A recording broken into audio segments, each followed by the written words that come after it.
नमः ओं वरलक्ष्मीदेव्यै नमः ओं वरलक्ष्मीदेव्यै नमः सूत महामुनि సోనుకాదు మొదలగు ఋషులకు ఇట్లా చెప్తున్నారు. ఓ మునుల్లారా, స్త్రీలకి సర్వ సౌభాగ్యము కలగజేసేటువంటి ఏకైక వ్రతము పరమేశ్వరుడు పార్వతీదేవికి చెప్పిన దానిని మీకు చెప్తున్నాను, శ్రద్ధగా వినుడే.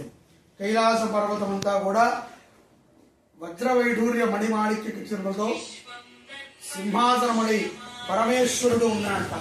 అంత దివ్యమైనటువంటి ఆ యొక్క కైలాస పర్వతమునందున పార్వతీ పరమేశ్వరుడు చాలా ఆహ్లాదముగా ఉన్నటువంటి ఒకానొక సందర్భమునందున అనేక మంది స్త్రీల కొరకై వారి యొక్క సౌభాగ్యము నిరంతరము లోకమునందున ఉండుటకై లోకమున ఉన్న స్త్రీలందరికీ సర్వ సౌభాగ్యములు పుత్రపౌత్రాదులని కలగజేసే వ్రతము ఏదైనా ఉందా అని చెప్పి పార్వతీ అమ్మవారే పరమేశ్వరుణ్ణి కోరారట.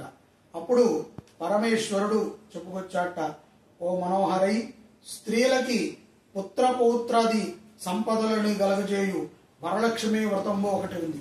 అది సకల సౌభాగ్యాలని ఐశ్వర్యాలని కూడా కలిగిస్తుంది.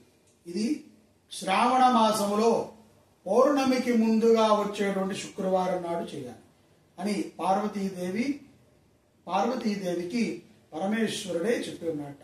లోకనాథ, ఇప్పుడు ఈ యొక్క వ్రతముని ఆచరణ చేసిన వారు ఎవరైనా ఉన్నారా అని అడిగింది. అందుకు ఆ యొక్క పార్వతీదేవి కాత్యాయని రూపముగా మారి తానే వరలక్ష్మి వ్రతాన్ని స్వీకరిస్తుంది అని పరమేశ్వరుడు కూడా చెప్పి ఉన్నట్ట. మగధ దేశములలో ఉన్నటువంటి ఒక బ్రాహ్మడు తన యొక్క భార్య అయినటువంటి చారుమతి ప్రప్రథమముగా ఈ యొక్క వ్రతాన్ని ఆచరణ చేసిందట. చారుమతి, శీలవతి, గుణవతి, రూపవతి, అదేవిధంగా ఎంతో సఖ్యమైనటువంటి బుద్ధి కలిగినటువంటి ఆ యొక్క చారుమతి తాను ప్రతినిత్యము కూడా తన కాలకృత్యములను చూసుకుంటూ అత్తమామలనికి సేవ చేస్తూ భర్తకి విధేయుడిగా ఉంటూ కుటుంబాన్ని చక్కగా చూసుకుంటూ చుట్టుపక్కల వారందరి చేత కూడా ప్రశంసనీయమైనటువంటి మాటలని పొందుతూ ఆనందముగా ఉంది. అటువంటి చారుమతి స్వప్నములో ఈ యొక్క వరలక్ష్మి అమ్మవారు, కాత్యాయని స్వరూపమైనటువంటి వరలక్ష్మి అమ్మవారు దర్శనమిచ్చి, నీవు శ్రావణ మాసములో పౌర్ణమికి ముందుగా వచ్చేటువంటి శుక్రవారం నాడున నా ఈ యొక్క వ్రతాన్ని చేసినట్లయితే మరింత సౌభాగ్యము నీకు కలగజేస్తాను అని చెప్పి అమ్మవారు చెప్తూ ఉన్నారట. అందులకు చారుమతి చాలా సంతోషించి ఉషక్కాలనందునే మేలుకుని అత్తమామలతో భర్తతో ఈ విషయాన్ని చెప్పిందట. రానున్న శ్రావణ మాసమునందున ఈ యొక్క వ్రతాన్ని చేద్దాము అని తన మనసులో అనుకుని శ్రావణ మాసములో శుక్రవారం నాడు పౌర్ణమికి ముందు వచ్చేటువంటి శుక్రవారం నాడు బంధుమిత్రులతో కూడా కూర్చొని చుట్టుపక్కల ఉన్నటువంటి ముత్తైదువులందరితో కూడా కూడి ఈ యొక్క వరలక్ష్మి వ్రతాన్ని చారుమతి చేసుకుంది. అందులకు అమ్మవారు సంతుష్టులై 3 మార్లు ప్రదక్షిణము చేయగా తనకి ఉన్నటువంటి సకల దుఃఖములని కూడా నివృత్తి చేస్తూ తన యొక్క జీవితాన్ని ధన్యురాలుగా చేసింది. అటువంటి చారుమతి మొదటి మారు ప్రదక్షిణము చేయగా సకల సౌభాగ్యములతో కూడుకున్నటువంటి మాణిక్యములన్నీ కూడా ఇంట్లో చేరుకున్నాయట. అట్లాగే 3వ మారు ప్రదక్షిణము చేయగా అమ్మవారే సాక్షాత్కరించి ఆ యొక్క చారుమతిని అనుగ్రహించింది అని చెప్తున్నారు. అంతటి చారుమతి తాను వచ్చినటువంటి బంధుమిత్రులకి అలాగే ఆ యొక్క సుమంగళీలందరికీ కూడా మదర్చిత తాంబూలములు ఇచ్చి భక్షభోజ్యములతో భోజనాన్ని పెట్టి అందరికీ కూడా భాజనాన్ని సమర్పించుకుని వారి అందరి యొక్క ఆశీర్వచనాన్ని పొందింది. ఆ విధంగా ఈ యొక్క వ్రతాన్ని ఎవరైతే గనక శ్రావణ మాసంలో చేస్తారో అట్టి వారికి సకల కష్టములని కూడా తీరుస్తాను, అష్టైశ్వర్యాలని ప్రసాదిస్తాను.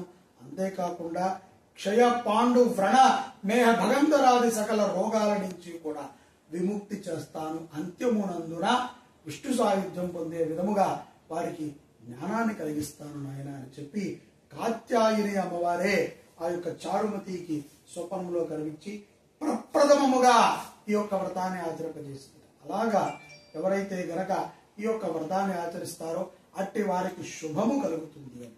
దీంట్లో అత్యంత విశేషముగా మరొకటి చెప్పబడింది. 5 రకములైనటువంటి పండ్లు, 5 రకములైనటువంటి భక్ష్యములతో నైవేద్యాన్ని కావించి 9 సూత్రములను కలిగిన 5 సూత్రములు కలిగినటువంటి దారంకి 9 ముడులు వేసి దక్షిణ హస్తం అంటే కుడి చేతికి ఈ యొక్క కంకణాన్ని కట్టుకుని ప్రదక్షిణాన్ని చేసిన ఎడల గృహమంతా కూడా ఐశ్వర్య ప్రదాత్రమవుతుంది. సకలాభీష్టములు సిద్ధిస్తాయి. పిల్లలు చక్కగా చదువుకుంటారు. మడి మాణిక్యములతో జీవనం ఉంటుంది.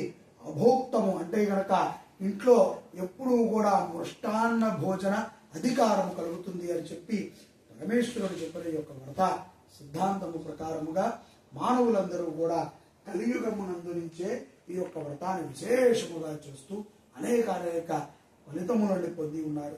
త్రేత ద్వాపర యుగములలో కూడా ఈ వరలక్ష్మి వ్రతాన్ని ఆచరించి చూస్తున్నారు నాయన అని చెప్పి సాక్షాత్తు కాత్యాయని స్వరూపమైనటువంటి వరలక్ష్మి వ్రతాన్ని ఎవరైతే ఆచరిస్తారో, ఎవరి ఇంటనైతే వరలక్ష్మి వ్రతము జరుగుతుందో అట్టి ఇంట సకల దారిద్ర్యములని కూడా నివృత్తి చేస్తారట అమ్మవారు. మాతా మహారాజ్ఞికి, మాతా వరలక్ష్మీ మాతకి, మాతా వరలక్ష్మీ మాతకి. సర్వమంగళ మాంగళ్యే శివే సర్వార్థ సాధకే శరణ్యే త్ర్యంబకే గౌరీ నారాయణి నమోస్తుతే. బోలో లక్ష్మీ మాతకి.